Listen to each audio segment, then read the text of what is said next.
Alright, welcome back to part 3. In this part we're gonna create the Caffe model out of the parameters we've extracted out of learn, and then compare the networks to see if the conversion was successful. Let's get started. Okay, we're back in the virtual machine. I've already copied the NumPy file that we've created into the same folder the prototext is in. And just like the prototext is an equivalent to the model definition we've did previously in this file, we have to also create the equivalent to these parameter files, and in Caffe they are called a Caffe model. And to do that, I've already created a small file. It's called create Caffe model. It doesn't contain really anything until now, just some code to import my Caffe. And what I want to do now is import the NumPy data file. This one. It's called VGNet19128. What I want to do now is to assign the weights and biases of each layer to their own variable. And to do that, I will load these parameters out of the NumPy array. Now remember what the NumPy array looks like. It's an array containing arrays that contain the weights and biases for each separate layer from 1 to 19. That means if I want to get the weights of the first layer, I just have to go into the first array, the first layer pair, and in this layer pair I want to get the first entry, and this will be the weights, and the bias will follow in the same fashion, the first layer pair, but in this case the second entry. But this is not the whole picture. If you want to save a convolutional layer, you have to save the filter width and filter height, the filter depth, and the amount of filters you have. And Caffe and TensorFlow do this in a different way. If we look at the documentation of TensorFlow, we can see that they save the convolutional layer as filter height, width, depth, and then the output, or the number of filters. If we compare that to Caffe, we can see that they save the convolutional layer as number of filters, filter depth, and then the height and width. So if we take the weight array from a convolutional layer from TensorFlow and want to convert it to the format that Caffe expects, we have to rearrange the entries of the array so that Caffe understands it correctly. And what we have to do is we have to take the array from TensorFlow and enumerate the different entries and then switch it to the Caffe format. Now you can see that the numbers switch positions, and there is a function called transpose that does exactly this kind of switching in Python, and we will use it with these exact arguments, this 3210, to switch the TensorFlow array into the Caffe format. And this has to happen now not only for the first convolutional layer but for all the convolutional layers, so I will do this really quickly and I'll see you right back.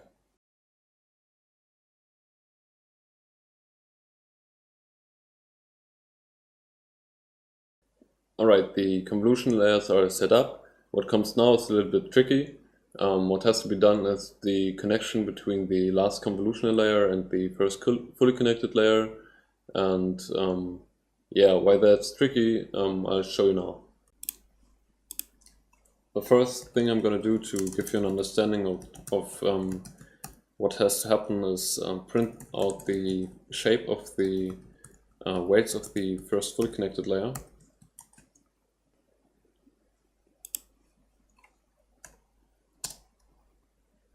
And you can see the shape of the first fully connected layer is 8192 to 4096. And why is that like this? To understand that, we have to take a look at the architecture of the VGGNet again and look at the progression of the shape of the input image through the network. And remember, the convolutional filters use padding, so they don't change the shape of the input image, at least the height and width. But the max pooling change the height and width. And even though the formula to calculate the new height and width is kind of long, in the case of this network, you can just calculate the new height and width with a simple formula with which basically means to just divide by 2 and round up to the next integer.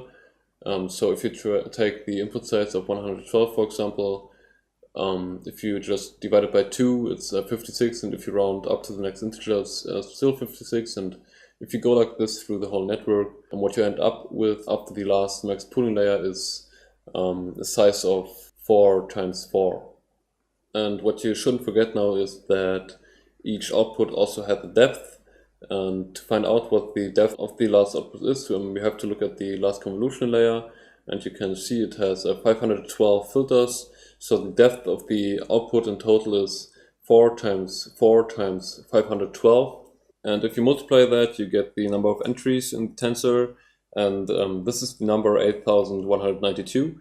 And if you can remember, the shape of the array was 8182 times 4096.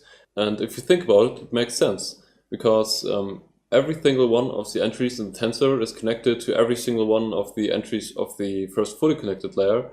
So the shape of the array makes sense because all the connections are saved in it. The problem is now that this weight array expects the output tensor to be in the TensorFlow format, but we've changed it to the Caffe format. So we have to rearrange it as well so that the weights match the Caffe format and the output calculations are correct. And what we'll do is, first we will reshape the weight array into what it actually presents, the convolution layer and the fully connected layer.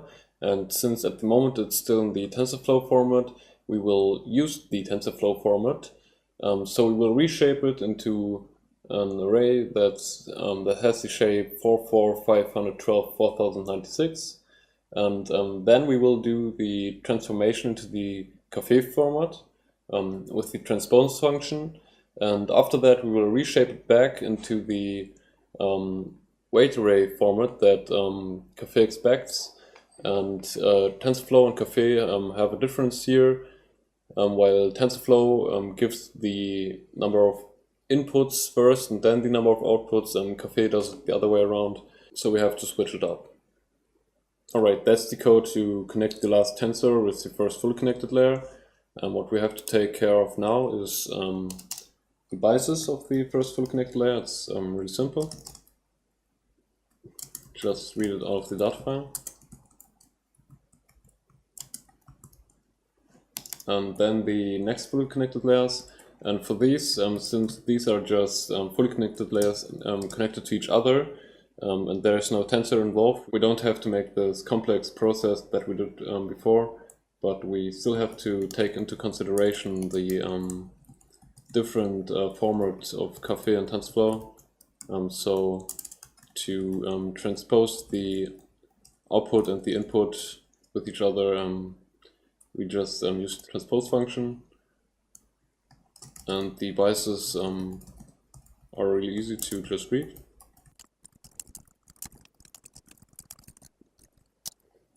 And now we can create our network. And what you have to give is the prototext that we've created. And then you say to Caffe it's for testing purposes, so we want to take forward pass and not train. Alright. And what you can do now is set the different parameters. And you do it like this, but what you have to be careful of is you have to take the names that you've given the different layers. So if you look at the prototext, you can see the first convolution layer, the name is conv1.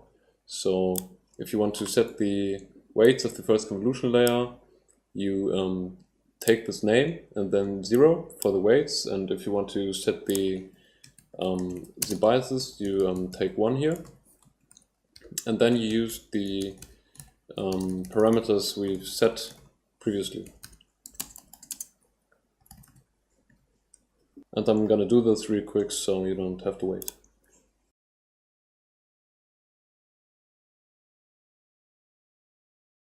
Alright, now there's just one more thing to do. We have to say the program that we want to save the Caffe model and give it a name. I'm going to call it bgnet19.caffemodel. And also I made a small mistake. This has to be in capital letters. And now we can try to create the Caffe model. And as you can see, the network initialization has been done. The folder, there is the Caffe model. So you can see the conversion was successful. What I'm going to do now is write a small script to test the network. And I'm going to do the same in TensorFlow, and then I will compare the outputs to see if the conversion was successful. Now, since I'm using Python 3 in my TensorFlow version, but I'm using Python 2 in this virtual machine, I'm gonna have to import division. If I don't do this, the results will be different. Then I have to set my Caffe root again. And now I'm gonna set the width and height of the input image, which was 112. And now I'm gonna define the network. And what I have to give as input parameters is the architecture of the network, which is saved in the prototext file. And then also the parameters, which are saved in the Caffe model now. And again, I'm gonna say Caffe that I want to test the network, so I want to make a forward pass and not train. And what I'll have to do now is define a transformer which passes the input image to the network and also handles all the pre-processing. Now there is one pre-processing step the transformer has to do, and this has to do with the format in which Caffe expects an input to be. And as you can see here, Caffe expects the input in the format number, which is the batch size, then channel, then height, and then width. I'm gonna load the image with OpenCV, and what OpenCV does, it gives me the image in the format height, width, channel. So we're gonna have to do some switching with transposing again, and we also have to add the batch size so that Caffe understands the input correctly. And the code to do that looks like this. And now we can set the image name that we want to test. I'm using this test image. Looks like this. This is the test image.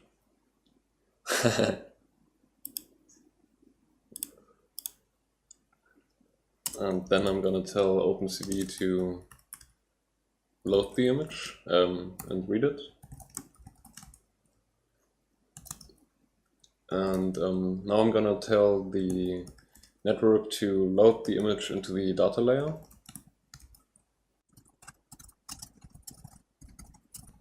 And also the pre-processing of the transformer will be happening.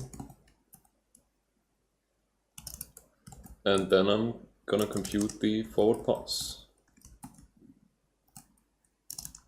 Now I have the output of the network. One last step has to happen.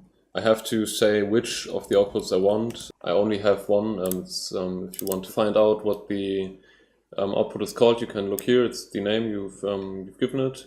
If you have more than one, then you can say which one you want in this field. And then I'm gonna print the output.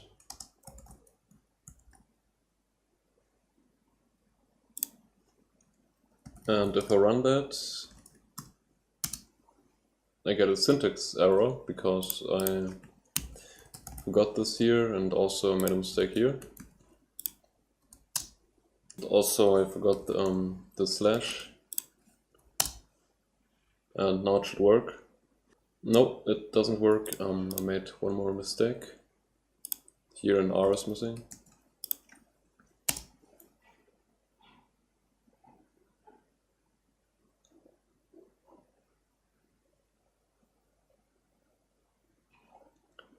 And here you have it. This is the output. Remember, we have 1000 output units, so we have 1000 outputs. It's quite a lot. And now we'll do the same in the TensorFlow model. And if these outputs are the same, the conversion was successful. Now to test the model in TensorFlow, I'm gonna create a new file. I'm gonna call it test network. And basically what it does is exactly the same as the Caffe file. First I have to import some files, import CV2 to be able to read the image. Then I'm gonna define the model safe path. This is the path where the parameters of the networks are defined, and you can see if I open it.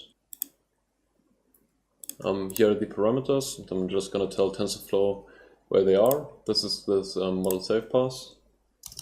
Then I'm gonna define the image name. It's the same image that has been tested before. The width and the height of the test image. And then I'm going to define the test model function. First, I'm going to say which architecture do I want to test. Oh, see, I forgot to import the model. So I have to be able to tell TensorFlow which architecture I want to use. And as you can remember, maybe in the model file, the architecture is defined. So I'm going to import this architecture and then define it as the architecture that I want to test. So I want to use the VGG19 with the width and height as input parameters. So this defines the width and height of the input layer. Now the architecture is defined, but the model does not know which parameters it should use. So I'm gonna have to tell it and saying the model load the parameters from this file that I have defined in the model safe path. And now the architecture with its parameters are defined. So now I can load the image.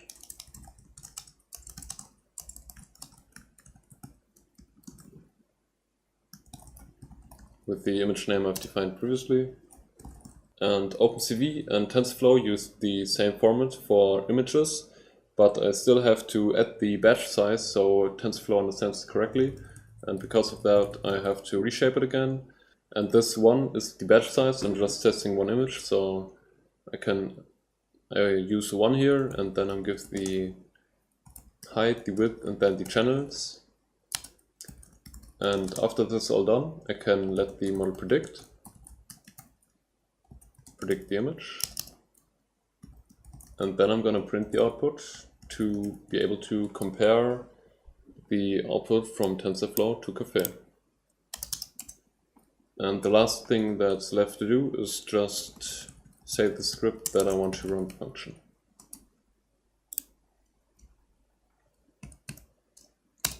Let's see if it works. Okay, so this is the output from TensorFlow. It's 1000 entries again. And if we compare that to the output from Caffe, you can see it's the same output. So for example, the last entry is this one, and if you compare it in Caffe, it's exactly the same. So the conversion was successful. Now there is one last trick that I want to show you. I've used this trick to be able to debug this whole process and find out where mistakes are. And this is to find out the activations in the hidden layers, both in Caffe and in TensorFlow. And if you're interested in that, I'm going to explain this real quick. If not, we're done here, and I hope this was able to help you out. Okay, I will now explain how to get the activations out of Caffe and TensorFlow. I'll start with Caffe because it's really simple. So for example, if you want to get the activations out of the first convolutional layer, all you have to say is I want to load a blob, so this is kind of a layer, and then you give the name of the layer you want to load, and that's kind of it. Just give the name that you defined in the prototext. For example, here the first convolution layer is called conv1, so I'm just gonna say give me conv1, and then I can print the output.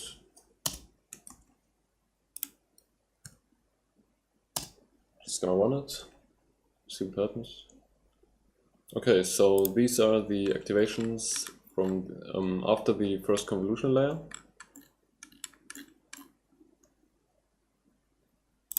And if you want to do the same in TensorFlow, it's a little bit more complicated. I just found a hack to do it. If you use TiffLearn, in TensorFlow there might be a way, but in TiffLearn I really only found a hack. So what you have to do is you go in your model definitions, you take your model and you copy it. And in this definition, you define what your output is. So the activations of a hidden layer could also be interpreted as the output of the network. So for example, if I give the first convolutional layer a new name, this is the activations or the output of the first convolutional layer, and then I just give it to the network back so it doesn't get confused. So this is still correct. And what happens is you run you load the full network. So you let the architecture be as it is. So TensorFlow can still load all the parameters without getting confused. But when you declare which output you want, you say I want the first convolutional layer. So this is the output you get if you say model.predict. So in a way, the whole network gets initialized, but you really just use the output of the first layer. It's kind of a hack, and I actually don't like this solution, but it works. So yeah, if you find another way, please let me know. I would really be grateful for that. Okay, so I have renamed the model so I can access it. And now I'm going to load it in my test model function or script. And I'm going to say that I want to use it. And if I use it now, this means if I use the predict function, then it gives me the activations of the first convolutional layer. And there's one more thing that has to happen.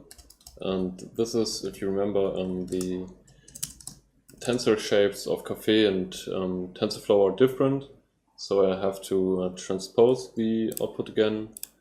And I'll use the transpose function for that. And the way in which it's transposed, it looks different, but it's actually the same that happened before. It's just 3, 1, 2, because the batch size stays where it is. So this is kind of like 2, 0, 1, which has been used before. And yeah, then we can print the output. So let's see if it works. And there you have it. These are the activations of the first layer in TensorFlow, and if we compare them to the activations in Caffe, we can see that they are exactly the same. So this works as well. And yeah, that's it. I hope you liked this video and see you next time.